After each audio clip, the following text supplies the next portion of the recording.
እኔም ስለጋበዛችሁኝ አመሰግናለሁኝ።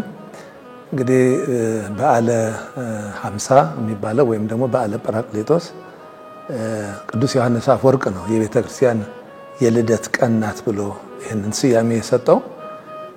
እንግዲህ ቅዱስ ዮሐንስ አፈወርቅ ይሄንን ያለበት ቤተክርስቲያን በ120 ቤተሰብ ተወስና ነው እስከዛ ድረስ የቆየችው። ያው እንደሚታወቀው ማለት ነው 12 ሐዋርያት 72 አርድእትና 36 ቅዱሳት አንስት ነበሩ። ከሚከተለው 5 ገበያ ህዝብ እነዚህ ናቸው ጸንተው የተገኙትና በእነዚህ ነው ተወስኖ የነበረው የቤተክርስቲያን መሰረቱ ማለት ነው።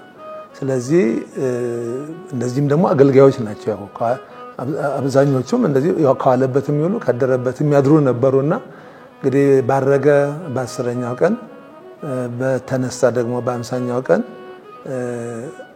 ቋንቋ አስቀድሞ በባቢሎን ሜዳ በቋንቋ በትኖ በሰው ልጅ ክፋት በቋንቋ ነበር የበተነው። ያው እንደሚታወቀው የዛን ጊዜ ነበረው የሰው ልጅ ክፋቱን ህዝቡን ራሱ የበተናቸው ቋንቋቸውን በመደበላለቅ ነበርና ያንን የመበታተኛ የመደበላለቂያ መሳሪያ አድርጎ የተጠቀመበትን ቋንቋ ባርኮ ቀድሶ ለወንጌል የሰጠበት ለወንጌል አገልግሎት የሰጠበት በዚያውም ቀን እንግዲህ እንደምናውቀው የሐዋርያት ሥራ ምዕራፍ 2ን ስናነብበት ምን ተንግበር ብለው ነበር ቅዱስ ጴጥሮስ ባስተማረው ትምህርትና በዚያ በቅዱስ ጴጥሮስ ስብከት 3000 ምእመናን ወደ ቤተክርስቲያን የቤተክርስቲያን አባል የክርስቶስ አካል ሆነው የተቀላቀሉበት ስለሆነ ቤተክርስቲያን በቃ ሙሉነቷን ያገኘችበት መንፈስ ቅዱስ ኃይል ብርታት ሊሆናቸው ዘንድ የተሰጠበት በእሳት በነፋስ የሰጠው ለዚህ ነው። ጌታችን በተጠመቀ ጊዜ በርግብ አምሳል ነው የወረደው መንፈስ ቅዱስ። ምክንያቱም ህይወቱ ነው እንጂ ኃይል ብርታት ሊሆነው አይደለም ከሱ ተለይቶት ስለማያውቅ። በበዓለ 50 ግን የወረደው በእሳትና በነፋስ አምሳል ነው።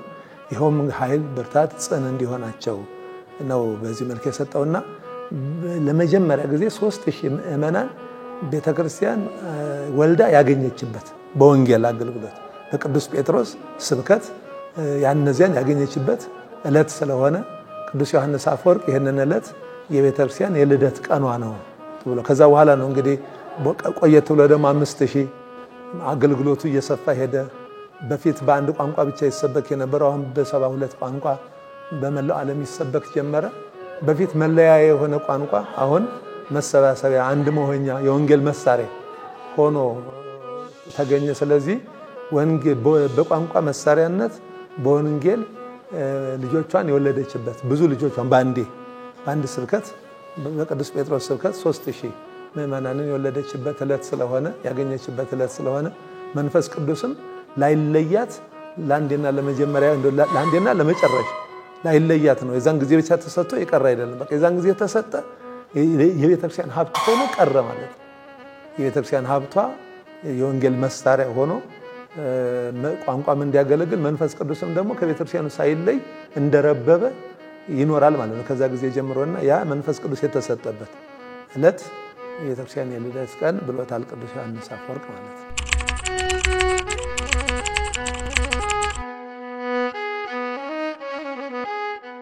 እንግዲህ የቅዱሳን ሐዋርያት በፊት ያው 3 ዓመት ከ3 ወር ከሱ ጋራ በሚኖሩበት ጊዜ ያው አሰልጥኗቸዋል።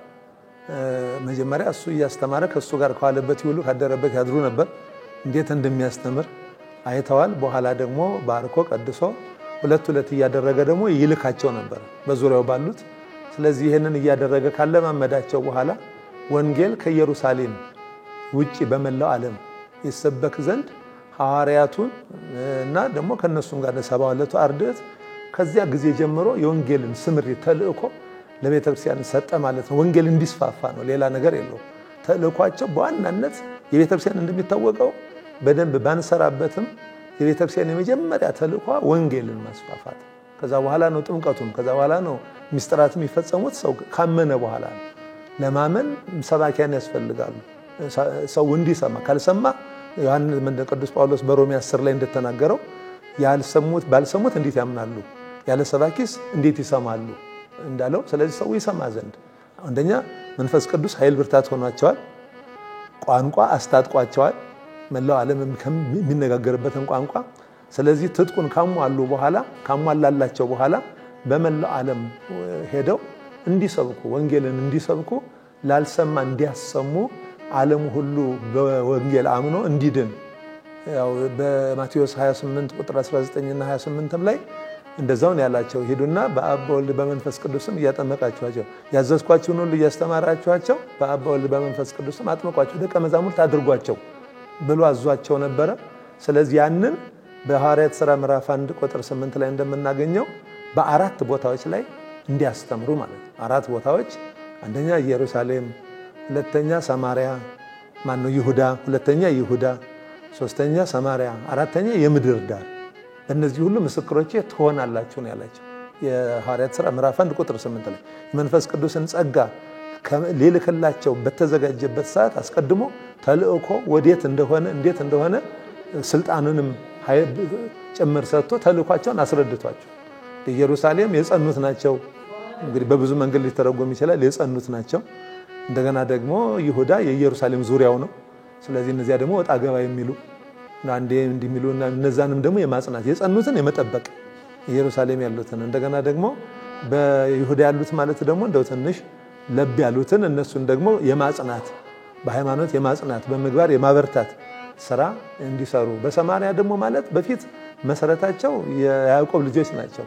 ከ12ቱ ነገድ እስራኤል ናቸው መሰረታቸው 10ሩ ነገድ የነበሩበት ነው ሰማሪያ ዋና ከተማውን የጠራው እንጂ ያው አጠቃላይ የ10ሩ ነገድ ርስት ማለት ነው ሰሜን እስራኤል ማለት። ስለዚህ ወደዚያም እነዚያ መሰረታችን እኛ የያዕቆብ ልጅ የአብርሃም ዘር ነን እያሉ ግን በልዩ ልዩ ጣዖት አምልኮና በመሳሰሉት የተወሰዱ ማለት ነው። እነዚያን የተወሰዱትንም ጭምር እንደገና ወደ መቀደመ ማንነታቸው እውነተኛ የአብርሃም ልጆች እውነተኛ የይስሐቅ የያዕቆብ ልጆች እንዲሆኑ እነዚያንም ተወስደው ያሉትንም የጠፉትን ማለት ነው የነበሩ ግን የጠፉትንም እንዲፈልጉ በምድር ዳር የተባለው ደግሞ ፈጽሞ ድምጽን ያልሰሙ ሀልወተ እግዚአብሔርን የማያውቁ ዝም ብለው በራሳቸው መንገድ ወይም በጣዖት አምልኮ የተለያየ መንገድ የሚኖሩ እነዚያንም ጭምር ማለት ነው። ስለዚህ ምን ማለት ነው? በጥቅሉ በመላው ዓለም ማለት ነው የጸናውንም ወጣ ገባ የሚለውንም የጠፋውንም የመፈለግና እንደገና ደግሞ በፈጽሞ ድምጽ ነው የሚያልሰማውን የእግዚአብሔርን በምድር ዳር ቢባል እንደው ርቀት አይደለም የምግባር ለሃይማኖት ጠፍ የሆኑ ማለት ነው ከሃይማኖት የራቁ እዚህ አዲስ አበባ ውስጥ ሊሆን ይችላል ማለት ምሳሌ አዲስ አበባ ውስጥ ሆኖ የምድር ዳር ሊሆን ይችላል ቃሉን ያልሰማ ሰምቶ ማያውቅ ወይም ደግሞ በሃይማኖትም ማያምን ሊሆን ይችላልና እነዚህን ሁሉ በአራት ከፍሎ በአራቱም አካባቢ ያሉትን ሰዎች ወደ እግዚአብሔር እንዲያቀርቡ ወደ አምላካቸው ወደ ክርስቶስ እንዲያቀርቡ በሀብተ ወልድና ስመ ክርስትና አግኝተው እንዲጠመቁና እንዲድኑ ሰዎችን ሁሉ ለድህነት እንዲጠሩ ነው በመላው ዓለም ደቀ መዛሙርቱን ሐዋርያትን ከዚያም በኋላ ተከታትለው ያሉትን የላካቸው ከዛም በኋላ ቤተክርስቲያን ተልእኮን ተቀበላ ስትፈጽመው የኖረችውና የምትፈጽመው ይሄንኑ ነው ማለት ነው።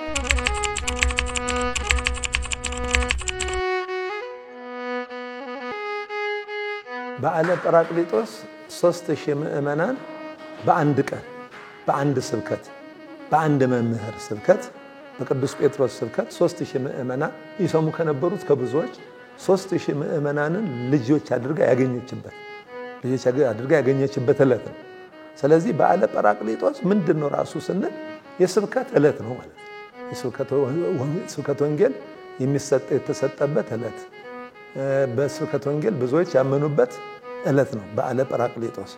ስለዚህ የቤተክርስቲያን ትጥቋ ጭምር የተሰጠበት ትጥቋ ውስጣዊ ትጥቋን መንፈስ ቅዱስ ብርታት ኃይል እንዲሆናት ሚስጥር እንዲገልጽ ለመምህራኑ ሚስጥር እንዲገልጽላቸው ፍርሃን የነበሩ ጥዋን ሆኑ ነው የሚለው ከዛ በኋላ እንትኑን ሰናነ በፊት ፈሪዎች ነበሩ እኛ እናውቀውም እስከማለት በቀራንዮ ጥለው እስከመበተን ደርሰው ነበር ሐዋርያት ከፍርሃት የተነሳ እና አይሁድን ከመፍራት የተነሳ ብዙ ነገር ነበር። እንግዲህ ከዮሐንስ ወልደ ነጎድጓድና ከመቤታችን በስተቀር መስቀሉ ስር የተገኛል ነበር።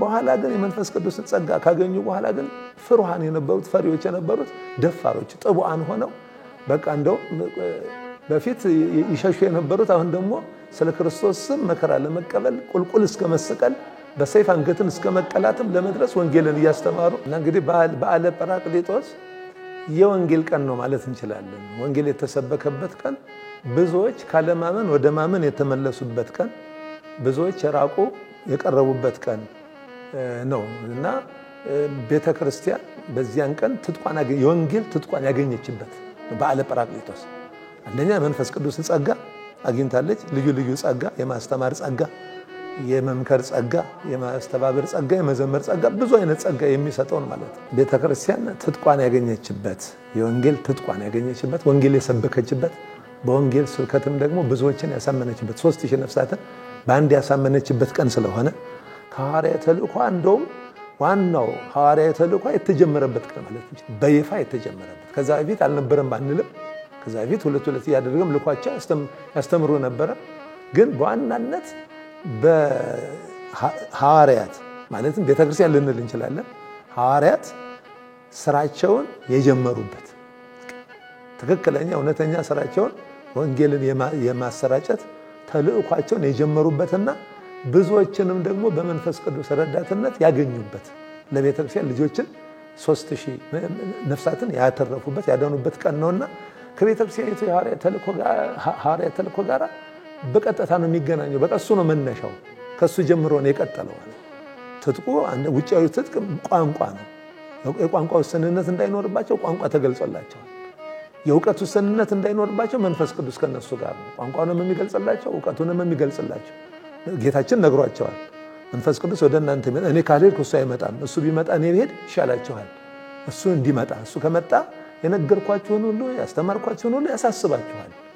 ያን እንዳይረሳ የተረሳም ካለ እሱን ያሳስባችኋል ብሏቸው ባላቸው መሰረት መንፈስ ቅዱስ ከነሱ ጋር ሆኖ ከቤተክርስቲያን ጋር ሆኖ ስብከተ ወንጌል ወይም ደግሞ ሐዋርያዊ ተልእኮ በይፋ ስራውን የጀመረበት ቀን በዓለ ሃምሳ ወይም ደግሞ በዓለ ጰራቅሊጦስ ከዚያን ጊዜ ጀምሮ የቀጠለ ነው። አሁን እኛ ጋር የደረሰው እስከ ምጽአትም ድረስ የሚጓዘው።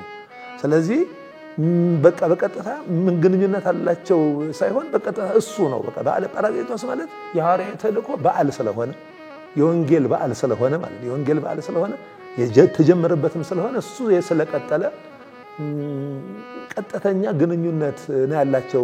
የወንጌል ተልእኮ ሁሉ መሰረት የተጣለው ያኔ ነው። በቃ ያኔ ነው የተጀመረው።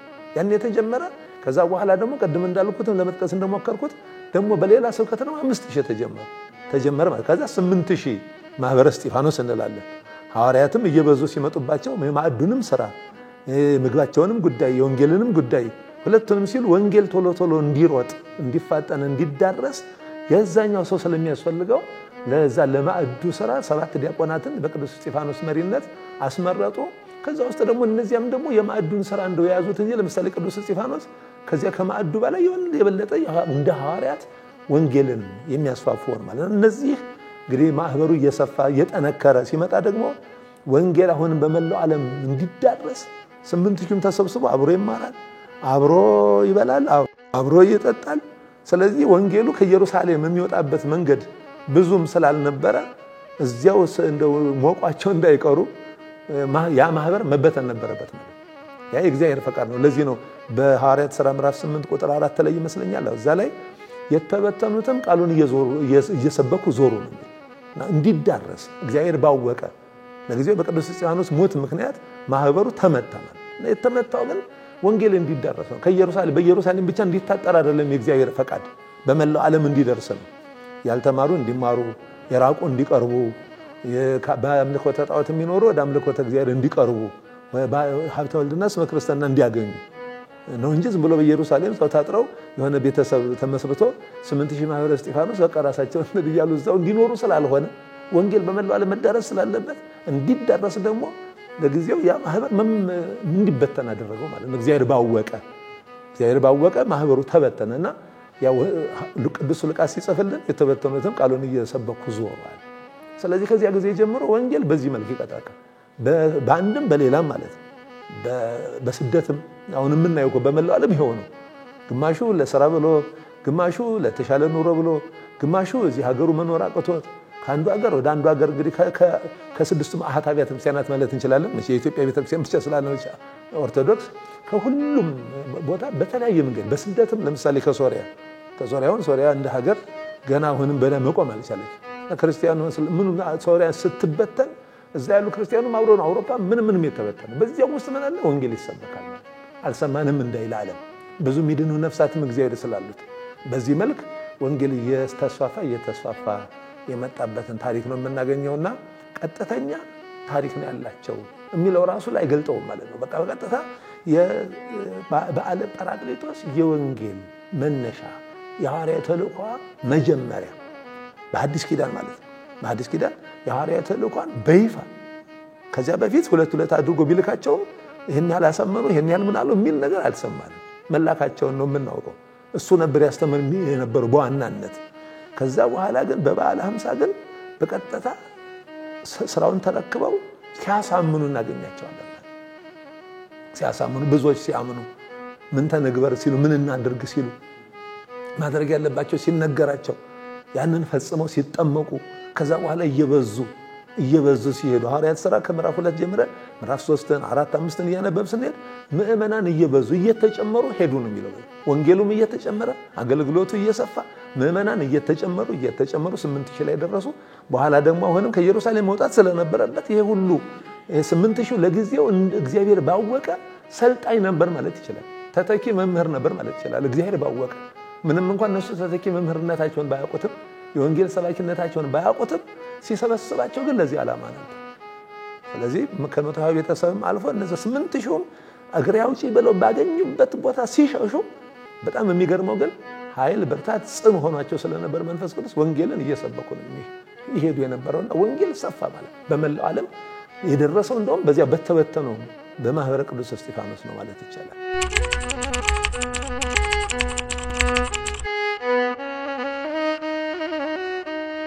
እንግዲህ ከቤተክርስቲያን ስንል እኛም ማለታችን ነው። እኛም ልዩ ማህበራት እንግዲህ ማህበረ ቅዱሳንና ማህበረ ቅዱሳን የመሳሰሉ ማህበራት እንደ ደጆች ሳይዘጉ ጽርሐ ጽዮን ሌሎችም አሉ በርካታ ማህበራት። እነዚያ ማህበራት ሰንበት ትምህርት ቤቶች እንደገና ደግሞ እንግዲህ እንደ መዋቅርም ስንዴ ደግሞ ከቅዱስ ሲኖዶስ ጀምሮ ጠቅላይ ቤተ ክህነት፣ ሀገረ ስብከት፣ ወረዳ ቤተ ክህነት፣ አጥቢያ ቤተ ክርስቲያን የምንለው እና ቤተክርስቲያን ስንል ምእመናንን ሁላችንንም ጭምር የሚመለከት ነውና ቅድም መጀመሪያ አካባቢ ለመጥቀስ እንደሞከርኩት እነዚህ አራቱ ተልእኮች የተሰጡ ናቸው። በቃ ለእያንዳንዳችን ይሄንን መረዳት መቻል አለብን።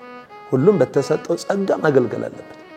አሁን በእነ ቅዱስ ጳውሎስ አገልግሎት እንደምናየው ማለት ነው። ቅዱስ ጳውሎስ እሱን የመሳሰሉ በወንጌል አገልግሎት ሲተጉ እነ ፌቤን እነ ሌሎቹ ደግሞ ቤታቸውን ሙያቸውን ተከትለው ደግሞ የምግብናውን ለነሱ የሚሆነውን ነገር በማዘጋጀት ለወንጌል አገልግሎት ሁሉም ያለውን ነገር አስተባብሮ ነበር። ሁሉም ገንዘብ ያለው ገንዘቡን፣ ሙያ ያለው ሙያውን፣ ዕውቀት ያለው ዕውቀቱን፣ ሰማኪያኑ ብቻ አልነበሩ የሚዘምቱት ማለት ደጋፊዎችም ነበሩ። 36 ቅዱሳት አንስት ሴቶችን ባገኙበት ጊዜ የሚያስተምሩበት እድል ካላቸው ያስተምራሉ። በዋናነት ደግሞ መምህራኑን፣ ሰባኪያኑን፣ ሐዋርያትን ከዚያም የተተኩትን ደግሞ አባቶችን ደግሞ ይደግፋሉ ማለት ይላላካሉ። መልእክቶቻቸውን ይዘው ካንዱ ወደ አንዱ ይወስዳሉ። ለነሱም ደግሞ ምግቡን ያቀርባሉ። ደጀን ሆነው አብረው ይዘምቱ ነበር፣ አብረው ያገለግሉ ነበርና ያ ተልእኮ የቤተክርስቲያን ተልእኮ ነው ካል በበዓለ ሃምሳ በበዓለ ጰራቅሊጦስ ተቀበለችው ተልእኮ በቃ የቤተክርስቲያን ከዛ ጊዜ ጀምሮ መንፈስ ቅዱስ አልተለያተም፣ ረቦ ከሷ ጋር ነው የሚኖረው ብለናልና ይሄንን በማወቅ ቅድም ባልናቸው በአራቱም ቦታዎች ላይ ስራ መሰራት አለባቸው። አሁን ጸንተናል የሚሉትን መጠበቅ አለባቸው። ከጽናታቸው እንዳይወርዱ በንስሐ ሕይወት በሥጋው ደግሞ የሚኖሩት አሉ የሚመስሉት ነገ የሌሉ እንዳይሆኑ ነገ ተፈተነው እንዳይወድቁ እነሱም በወንጌል መጠበቅ አለባቸው። ቤተክርስቲያን እነሱን መጠበቅ አለባት። እያንዳንዳችን ማህበራትም ሰንበት ትምህርት ቤቶችን የጸኑትን መጠበቅ አለባቸው። ከጸኑትን ከመጠበቅ ጋር ደግሞ ወጣ ገባ የሚሉ የበዓል ሰሞን ክርስትና አይነት የበዓል ሰሞን እንደው ፍልሰታ ስትመጣ አስቀዳሽ ህማማት ሲመጣ ሆሳዕና ሲመጣ እንደዚህ ስቅለት ሲመጣ እንደዚህ የተለያዩ በዓላት ብቻ ሲሆኑ ግር ብሎ የሚመጣ በሌላ ጊዜ ደግሞ ፈጽሞ የማይገኝ የበዓል ሰሞን ክርስቲያኑ ደግሞ በይሁዳ ይመሰላል። በይሁዳ በዙሪያው ያሉ ሃይማኖትን አልካደም፣ ሃይማኖታቸውን አልካዱም፣ በሃይማኖታቸው ናቸው። ግን እነሱን የማጽናት ወደ ንስሐ ሕይወት ወደ ሥጋው ደግሞ የማቅረብ ስራ አሁንም የቤተክርስቲያን ተልእኮ ነው። ምስክሮቼ ትሆናላችሁ ነው የተባለው። ለጊዜው ለቅዱሳን ሐዋርያት ነው የተሰጠው። ለጊዜው ነው እንጂ ለቅዱሳን ሐዋርያት የተሰጠው ለፍጻሜ ለቤተክርስቲያን ነው፣ ለሁላችንም ነው የተሰጠው። ለመምህራን ነው፣ ለካህናት ነው፣ ለዲያቆናት ነው፣ ለሰንበት ትምህርት ቤቶች ነው፣ ለማህበራት ነው። ስለዚህ እንደ ክርስትና የገመድ ጉተታ ስላልሆነ ገመድ ጉተታ አይደለም ክርስትና አንድ ጋር ሆነ እንደ ከተጎተተም ከሰይጣንና ከሰራዊቱ ከመልእክተኞቹ ነው ገመዱን ምን ጎተታ አንድ ሆነ እርስ በርሳችን በተቃቀን ነገሮች እንደው መነታረኩን ምናምን ተተን ልዩነቶቻችንን በመነጋገር በውይይት አጥፍተን ማለት ብዙ ጊዜ አንዱ የሆነ ሲስተር አንዱ የሆነች ነገር ሲያገኝ ወደ ትችት ሮጠን ምንገባበታለን በየማህበራዊ ሚዲያው ሁሉ የምናየው እነዚያን ነገሮችን ተተን ልዩነቶችና ጉድለቶች ካሉ እነዛ በመነጋገር እያስተካከል አንድ ሆነን እንዳንድ ልብ መካሪ እንዳንድ ቃል ተናጋሪ መንፈስ ቅዱስ የሚወረደላቸው እንደዛ ሆኖ ነው ያው እንደሚታወቀው 120 ቤተሰብ እንዳንድ ልብ መካሪ እንዳንድ ቃል ተናጋሪ ሆኖ በጸሎት እየተጉ ሳለ ነው የሚል መንፈስ ቅዱስ ጸጋ ወረደላቸው በዚያን ጊዜ ነው። ስለዚህ እነዚህ ማህበራትም ሰንበት ትምህርት ቤቶችም ቤተክርስቲያኑ መዋቅርም ከላይ እስከታች እንዳንድ ልብ መካሪ እንዳንድ ቃል ተናጋሪ በመሆን አባቶችም ጳጳሳቱ ቀሳውስቱ ዲያቆናቱ ሁሉም ያለ ልዩነት ዝም ብለን እንደው በዚህ በመድረክ ላይ እንደምናወራው ብቻ ሳይሆን በተግባር ብዙ ጊዜ ወንጌል በቃ ቤተክርስቲያኑ ቀዳሚ ስራ ነው ምናምን በማለት ላይ ነው በመጻፍም እንጽፋለን በመናገርም ስንጠይቅ እንናገራለን ማንንም ይናገራል የሆነ መጀመሪያ ተግባሯ ቀዳሚ ተግባሯ ነው የምንለው ግን በተግባር ደግሞ ሲታይ ብዙ ጊዜ እንደዛ ሆኖ አይታይም እንደዛ በመድረክ ላይ እንደምንገልጸው ስንጠይቅ እንደምንገልጸው አይሆን ደግሞ እንደገና ሁለተኛ ወይ ሶስተኛ ይሆናል የሚቀድሙት ነገሮች ይኖራሉ መቅደም ግን ያለበት ወንጌል ነውና ለዚህ ቀዳሚ የቤተክርስቲያን ተልእኮ አንድ ሆነን በመረባረብ ይሄ ድጋፍ አድራጊዎች ምእመናን ባለ ሀብቶች አሁን በውጭ ያሉ ኢትዮጵያውያን እንደሚያደርጉት ብዙ የወንጌል አገልግሎትን የአዳዲስ ተጠማቂያን አሁን እየደገፉ እንዳለን እንሰማለን በአሜሪካ በአውሮፓ ያሉት ስለዚህ እነዚያም የበለጠ ከስካሁኑ የበለጠ አገር ቤትም ያሉ ቤተክርስቲያንን ለመስራት እኔ አንድ ቤተክርስቲያን ብቻ እናሰራለሁ የሚሉ ለቤተክርስቲያን ለመስራት ገንዘባቸውን ለማውጣት ምንም ቅር የማይላቸው በርካታ ምእመናን ስላልገባቸው ይሁን የሚጠይቃቸው ስላጡ ለወንጌል ግን እንዲሰጡ ወንጌል ሲባል ግን ብዙ ጊዜ አንሰማም ብቻቸውን አንድ ቤተክርስቲያን አሰሩ ህንጻ ቤተክርስቲያን ግን እንሰማለን አስመረቁ እንሰማለን በአማረ በተንቆጠቆጠ መንገድ ጥሩ ነው እሱን እየነቀፍኩ አይደል በጣም ጥሩ ነው እሰየው እንኳን ሰሩት ግን ከሱ በላይ ህንጻ ስላሴ ሰዎች የሚሰሩበት ነው ወንጌል ይሄ ሐዋርያዊ ተልእኮ ሰዎቹ ካለማመን ወደ ማመን የሚመጡበት ከጣዖት አምልኮ ወደ አምልኮተ እግዚአብሔር የሚቀየሩበት ከሞት ወደ ህይወት የሚመጡበት ከጨለማ ወደ ብርሃን የሚወጡበት ነው የወንጌል አገልግሎት ሐዋርያዊ አገልግሎት በማህበረ ቅዱሳንም ሆነ በቤተክርስቲያኒቱ ልዩ መዋቅር በልዩ ማህበራት እየተከናወነ ያለው አገልግሎት ማለት ነው ስለዚህ ለዚህ አገልግሎት ባለሀብቶችም ገንዘባቸው መስጠትን መልመድ አለባቸው የሚሰጡ የሉም እያልኩ አይደለም ግን እንደዚያ ህንጻ ቤተክርስቲያን እናንጽ ተብሎ ሲለመኑ 500 ሺህ 1 ሚሊዮን ወይም ደግሞ እንደውም ካስፈለገ ይሄን ቆርቆሮ እኔ እችላለሁ ብሎኬቱን እኔ እችላለሁ ሲሚንቶን ጠቅላላ እኔ እችላለሁ የሚሉ አሉ ጥሩ ነው ያ አሁን ደግሞ ለወንጌል አገልግሎት እኔ ይሄን እችላለሁ ለአዳዲስ ተጠማቂያኑ ልብስ እችላለሁ የሚያመልኩባትን ቤተክርስቲያን የምትሰራበትን እችላለሁ ህንጻ ቤተክርስቲያንም ከሆነ ደግሞ ወደዚያ መቀየር መቻል አለባቸው እዚህ ያሉትን ይቅር እያልኩ አይደለም ግን ደግሞ ወደዚህ በርካታ አምነው የትና ምልክ የሚሉ አሉ ቀዳሲያን እና ያብነት ትምህርት ቤት ተቋቋም ፈልገው በምን እናቋቋም የሚሉ አሉና እኔ ባለሀብቱም ቤተክርስቲያን ሰነል ባለሀብቱንም ምኑንም ባለሙያውንም ሁሉንም የሚያካትት ስለሆነ እግዚአብሔር አምላክ ጉልበታቸውን ጥራታቸውን ዕውቀታቸውን ሙያቸውን ባርኮላቸው በምድራዊ ሀብት በዚህ ያበለጸጋቸው ኦርቶዶክሳውያን ባለሀብቶችም አሁን ቆም ብለው በማሰብ ለዚህ ሐዋርያዊ አገልግሎት የጀርባ አጥንት መሆን አለባቸው ከፍተኛው ችግር ምን ጊዜም ገንዘብ ነው ቤተክርስቲያን ይጠመቃሉ ቤተክርስቲያን እንዳይሰራላቸው ገንዘብ የለም ስለዚህ ገንዘብ አሁን ቤተክርስቲያን እስኪሰራ ደግሞ እነሱ በእምነታቸው ይደክማሉ የት ያምልኩ ስለዚህ ለዚህ ሁሉ ማለት ነው እንዲጠመቁም እንዲሰበኩም መምህራን በማሰማራት የመምህራንን ደሞዝ በመቻል ለዚያ ለመምህራን የሚሆነውን ግብአት በመቻል በመሳሰሉት ቤተክርስቲያኒቱም ከፍተኛውን የሆነ ትኩረትና በጀት ለዚህ አገልግሎት መዋል አለባት ልዩ ባለሀብቶችና በጎ አድራጊዎችም ደግሞ በሀገር ውስጥም በውጭም ያሉ ጠቅላላ በመላው ዓለም ያሉ ለዚህ ጉዳይ መረባረብ አለባቸው የቤተክርስቲያኒቱ ተልእኮ በቃ ቀዳሚ ተልእኮ ይሄ ነው ከዚህ በለጠ ተልእኮ የላትም ስለዚህ ለክርስቲያንም ከዚህ በለጠ ተልእኮና አገልግሎት የለውም በእውነቱ እግዚአብሔር የሚደሰትበት ከዚህ በላይ ምን አገልግሎት አለ እመቤታችን የምትደሰትበት ከዚህ በላይ ምን አገልግሎት አለ የጨለማ ውስጥ ያሉት እንዲወጡ ከማየት በላይ በሞት ጥላ ውስጥ ያሉ ሰዎች ዛሬም እንግዲህ በሞቱ ካስወገደው በኋላ በሞት ጥላ ውስጥ የሚኖሩ ሰዎች ከሞት ጥላ ውስጥና ከጨለማ ወጥተው ወደ ብርሃን ወደ ክርስትና ሃይማኖት ሲመጡ ይሄንን ከማየት የበለጠ ለምእመናን ሌላ ደስታ ሊኖረን አይገባም የለምም ለቤተክርስቲያን ሌላ ደስታ የላትም ሌላ ተርላ የላትምና ይሄንን ተልእኮ ከማስፈጸም አኳያ የማህበረ ቅዱሳንን አገልግሎት በማህበረ ቅዱሳን ብቻ ስላልሆነ እየተፈለ ሌሎችም በዚህ ዙሪያ ከሚሰሩ ሁሉ ጋር በቃ ከቤተክርስቲያኒቱ ይሄንን ስራ እንዲሰራ ከፈቀደችለት አካል ሁሉ ጋር ምእመናን መረባረብ እና ለዚህ ጉዳይ አሁን እስከዛሬ ያየናቸው በጣም በጥቂት ገንዘብ በጥቂት ጥረት ብዙ ነው የተገኘው ውጤት ብንረባረብ ደግሞ ማለት ነው ሁሉም ደግሞ ያለ ኃይላችንን ጉልበታችንን ወቀታችንን ገንዘባችንን ደግሞ ከስከዛሬው በላይ አንድ አድርገን እንደው በደንብ አድርገን አቀናይተን ብንመራው በእውነቱ ብዙዎችን የጠፉትን ማግኘት እንችላለን በፊት የነበሩ ኦርቶዶክስ ነበርኩ ሰንበት ተማሪ ነበርኩ ቄስ ነበርኩ ዲያቆን ነበርኩ ምእመን ነበርኩ የሚሉትን ሳያውቁ ቆይተው ሳያውቁ ኖረው ሳያውቁ የጠፉትን እነዚያን ወደ የጠፉትን መፈለግ ይቻላል ፈጽሞ ድምጽን ያሰሙትን ድምጽን ሰምተው ወደዚህ ቤተክርስቲያን እንዲመጡና ሰማያዊ የሆነ ህይወታቸውን እንዲያገኙ ማድረግ ይቻላል የደሞጣ ገባ የሚሉትንም ማጽናት ይቻላል ጸንተናል የሚሉትንም ደግሞ መጠበቅ ይቻላልና ይሄ ስራችን መሆኑን አውቀን ሁላችንም ከልሂቅ እስከ ደቂቅ ከአባት እስከ ልጅ በቅርብም ያለን ኦርቶዶክስ ሃይማኖታችን እንወዳለን እቺን ቤተክርስቲያን እንወዳታለን ሃይማኖቴን እንወዳለን የሚል ሁሉ ይሄ ደግሞ ቀዳሚ ስራ ነው ከዚህ የሚቀድም የኔ አጀንዳ በዘመኑ ቋንቋ ከዚህ የሚቀድም አጀንዳ ከዚህ የሚቀድም ተልእኮ ከዚህ የሚቀድም ገንዘብ ምንም የሚፈልግ ነገር የለኝም ብሎ ሁሉም ይሄንን በደንብ ገብቶት በዚህ ዙሪያ መረባረብ አለበት